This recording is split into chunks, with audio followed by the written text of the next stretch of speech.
Welcome to A Concept You, the podcast, where we explore creativity, intentional living, and self-expression. I'm your host, Michaela Ayana. Welcome to the playground. This week on A Concept You, we're going to be talking a little bit about reimagining a life for ourselves rather than reinventing one. I'm going to take you through some things that I have been learning and experiencing over the last couple of weeks, and hopefully you guys can learn an insight or two from them. So let's get into today's episode. I am feeling very grounded lately.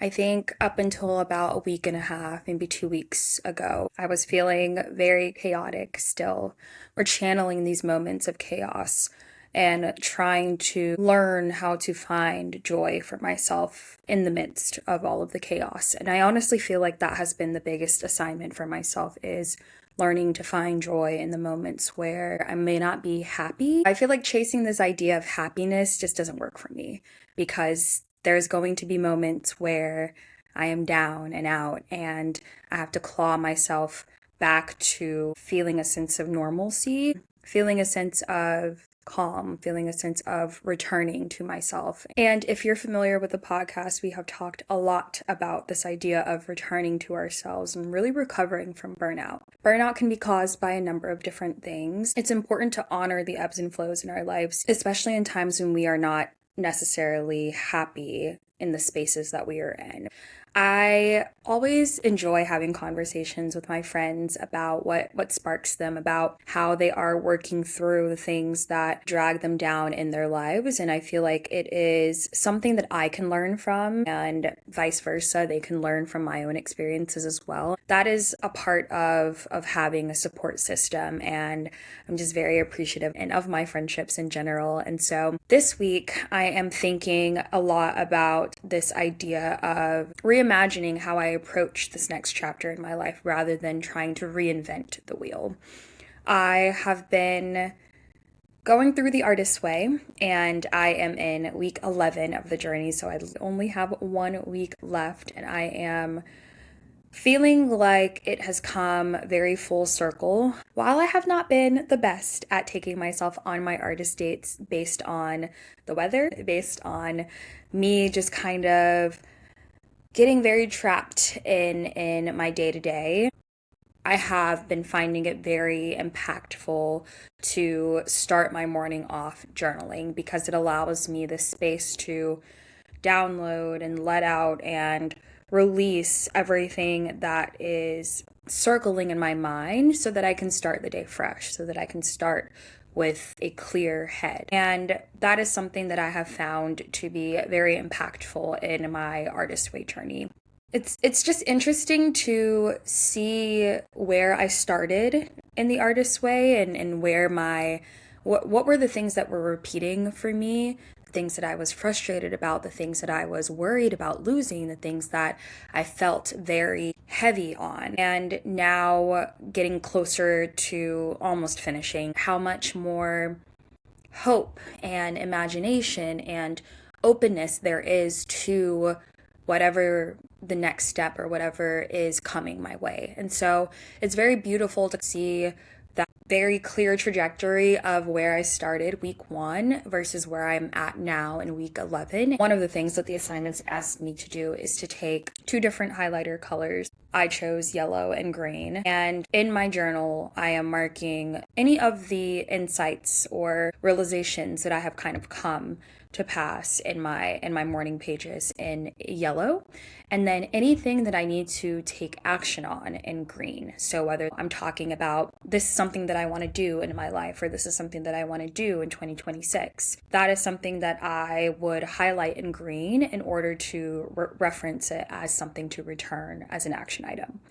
And so I am walking through that process actively now, so I'm a little bit behind in my assignments. But again, I think part of the artist way journey for me has really been leaning into this idea that this journey does not have to look a certain way. I don't have to put pressure on myself or completely start over just because I missed 1 day of morning pages, or just because I missed 1 week in taking myself out on an artist date.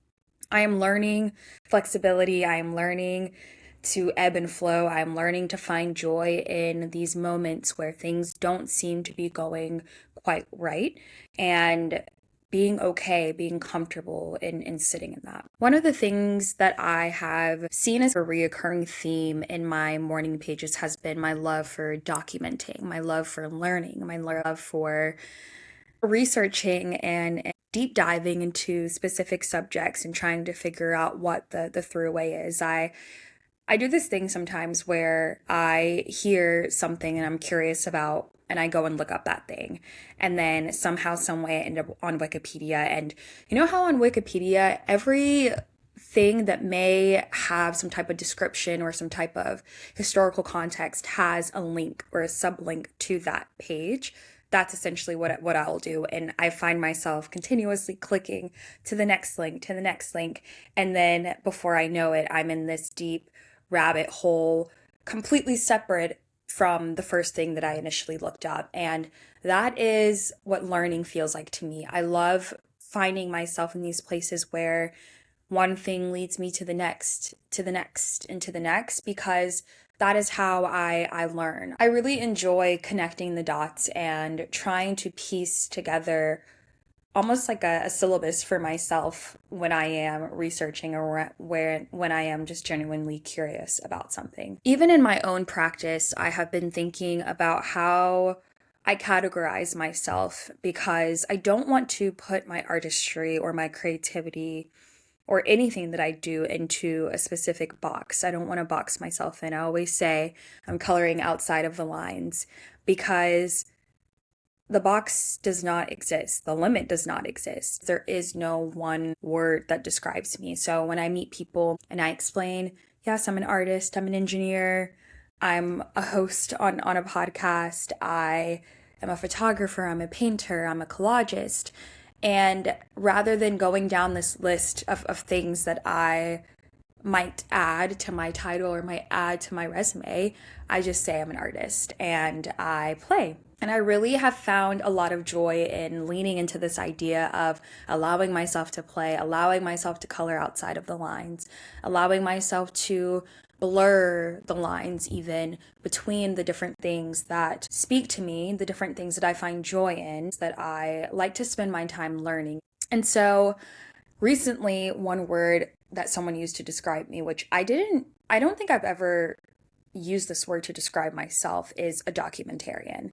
And when I think of documentarians or of documentaries, I always think of people who are spending time focusing on things that they enjoy. For example, I recently just finished editing my first vlog, which I'm calling Field Trips, because they're focused on the things that bring me joy and moments where I am exploring and learning and coming more into myself. I realize that's me simply documenting my experience in life. And so when I look at people's vlogs, when I look at some of my friends' work, I have a close friend who is currently doing her MFA in film and documentary studies, and even just hearing how she talks about her process, talks about the work that she does, viewing some of the clips of some of the work that she has already created, it's very beautiful to see how there is such a focus on the things that have brought her joy. And I feel like I have been picking up that bug a little bit. And so I'm very much so leaning into this era of documenting what brings me joy just because I can, and sharing with you all as well the things that I learn about myself, in the hopes that you too can spend time figuring out what brings you joy, and whether you are documenting it or not, sitting in that and leaning into figuring that out for yourself. One of my favorite pastimes, and one of the ways that I do my artist dates typically, is going to museums or gallery hopping. I have tons of pictures and clips of the art labels that I see in museums or in gallery spaces. I have not yet done anything with them. My hope was actually to use them as a means to reflect on the work that I am seeing, whether I'm learning something about the artist or learning something about that technique or about the type of work that is being created. And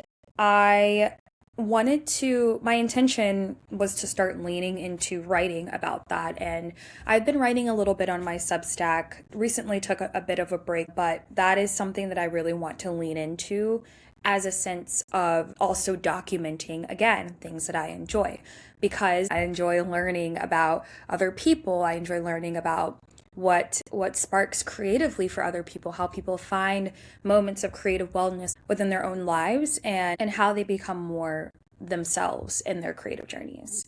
And so there's actually an app that I recently stumbled upon, which I haven't quite used yet because I realized I wasn't able to upload the images that I've already taken, but it's called Museum Diary, and it basically allows you to document whatever museum you're at, upload images of, the artwork that essentially calls out to you, and then also document information about that artist as well. And so in the next artist day or museum viewing that I decide to go to, I will for sure be using that app a little bit more. And then I'll be able to speak a little bit more on my experience. I have been watching a couple of documentaries lately. And because we are in the last final days of Black History Month, they're focused on Black people. And what about it? Mostly focused on Black people and the Black experience.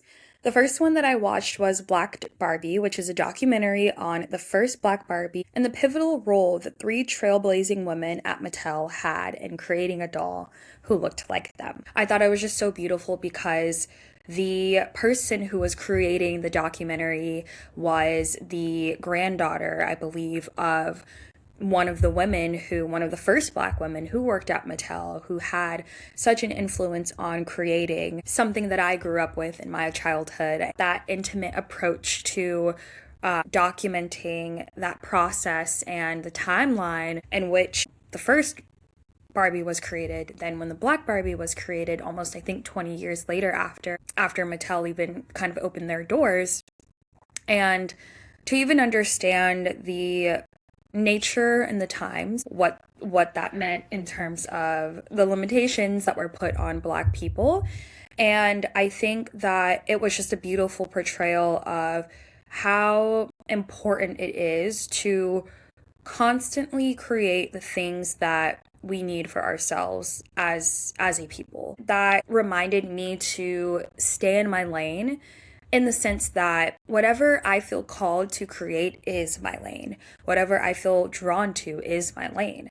And as long as I am creating, or as long as I am showing up as fully as possible in that lane, I'm going to have the most impact that I can possibly have. Because first and foremost, I am creating for myself. And I feel like that's what the Black trailblazers at Mattel were doing. They were creating for themselves as Black women. This is something, creating a Black Barbie doll was something that they would have wanted, that they would have needed in their youth, and they were creating that for themselves and then giving that to the masses as well. And so I just thought that the portrayal of that story was just so beautiful. The second documentary that I watched actually was not focused on a Black woman, but it was focused on this amazing photographer who also was a pinup model named Bunny Yeager.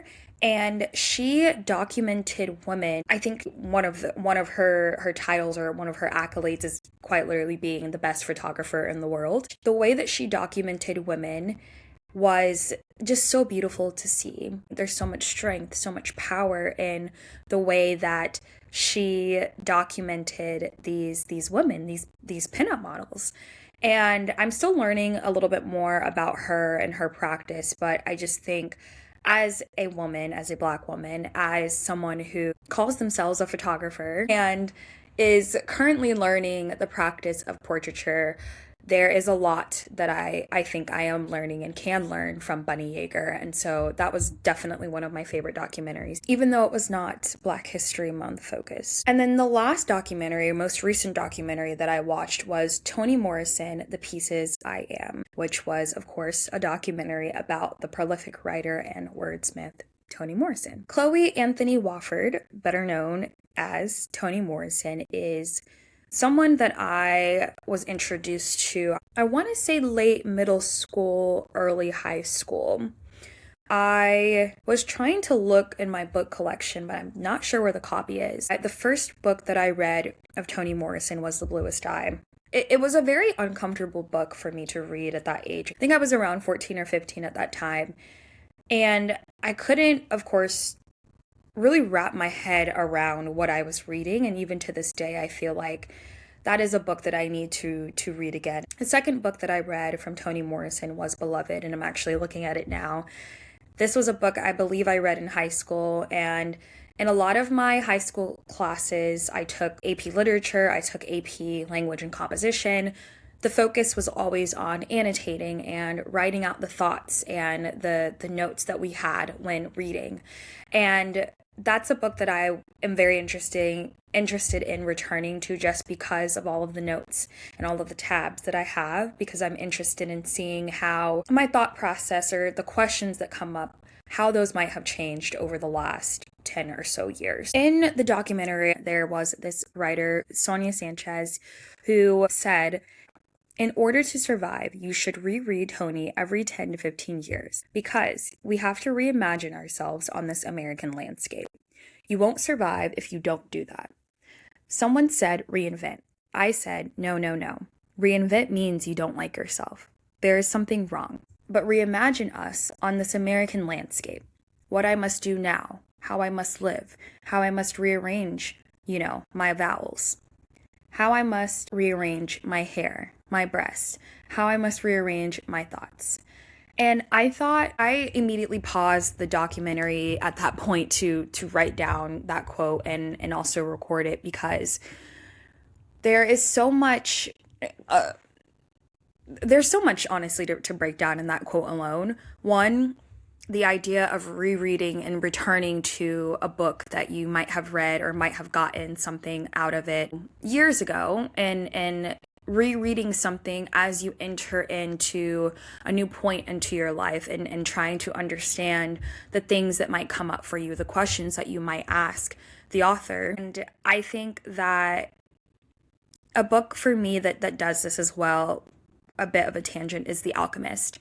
That is one of my favorite books, and I think I've read it maybe 2 or 3 times at this point, but every single time there is something that sticks out that I might not have focused on, or I might not have learned the previous time when reading. And I think that is what Sanchez is trying to say here, where she is talking about this idea that in rereading Morrison's books, we are learning something about the landscape that we are in now as Black people. As a Black woman, I am learning something about myself, about, society as a whole, about the space that I hold in this world. And I am feeling very encouraged to pick up my copy of Beloved, or better yet, honestly, read The Bluest Eye, and seeing what I gain from the words, what lesson she has to teach me at this age. The other thing that kind of stuck out to me in this documentary, which I learned, was I did not realize that Toni Morrison's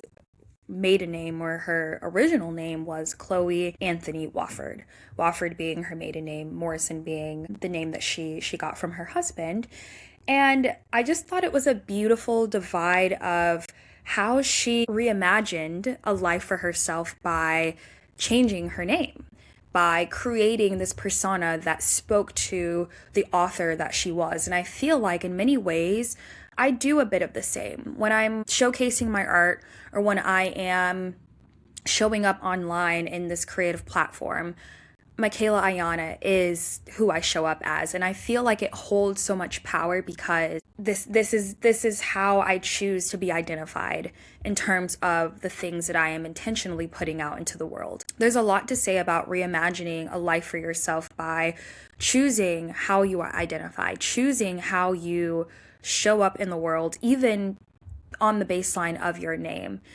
And there's just so much power in that, who you are, especially in a creative landscape. And so that was something that I really gravitated towards, and I didn't realize that there was such a strong connection to that I had already kind of practiced that on my own. I think that was a beautiful highlight from watching this documentary. In general, one of the things that I have been kind of grappling with is identifying and calling myself a writer, because I feel like while I find a lot of joy in writing, in my morning pages, there have been so many passages and so many insights and things that I have written. I'm like, did this really come from my brain? There are some things that I have shocked myself in what I've written in my journals, and I realized that in many ways, I too am a wordsmith. Maybe I don't necessarily identify with this idea of calling myself a writer because I certainly have a lot to learn. I think I'm always going to have a lot to learn there, but I have always found a lot of joy in my creative writing classes in high school and in the literature and language projects that I had in my classes as well. And so it's been very nice to find myself in this area of reading again and of using that as a means to learn, and using that as a means to reflect as well in writing and documenting my own experiences. And so I just really learned a lot from that documentary and truly all of the documentaries that I have watched lately. But it has been such a strong reminder of leaning into this idea of reimagining a life for myself in these little pockets that I am rediscovering and allowing myself to play in, because I do not have to box myself into a certain category. You do not have to box yourself into a certain category. You are who you say you are as you are reimagining a life for yourself. When you show up and claim a certain belief about yourself, that is what matters first. While the opinions of others can always be used as feedback and maybe constructive criticism, emphasis on constructive, the only two voices that truly matter in your journey of reimagining a life for yourself is yours and God's. That is it. Everyone else is white noise. Everyone else is filler to this world that you are reimagining for yourself. Even in that, I feel like sometimes I get stuck in this way where I'm hearing all of this feedback, I'm hearing all of this chatter about the things that I should be doing differently, or I could be doing differently, or would happen if I did it this way. And while I do appreciate the insight, the constructive criticism, the feedback, sometimes I need to listen to my voice and I need to listen to what God is telling me or is calling for me to do first and foremost before I allow anyone else to filter in and speak to the things that fill my cup. That has been a really big lesson for me lately that I am continuously unraveling. It's like those Russian dolls where you open the lid and there's another one inside. I feel like that has been what this journey of returning to myself, of reimagining a life for myself has been. And each time I am just surprised by the Easter egg that is inside. But I do think there has been a lot of growth in this journey already. And so I'm looking forward to wrapping up week 11 of The Artist's Way, heading into week 12 and finishing the entirety of the process, and also spending some time reflecting on the process as well and what that has been like for me from start to finish. As always, thank you so much for being here. I really appreciate you spending this time with me, and I hope that you've been able to find something in this conversation that allows you to fill your own cup and allows you to lean into reimagining a life for yourself in this new season. Thank you for tuning in to another episode of A Concept You, the podcast. If this episode resonated with you, share it with your loved ones. For more, connect with us on Instagram at aconceptyou or visit michaelacreates.com/ACY. Until next time, take care.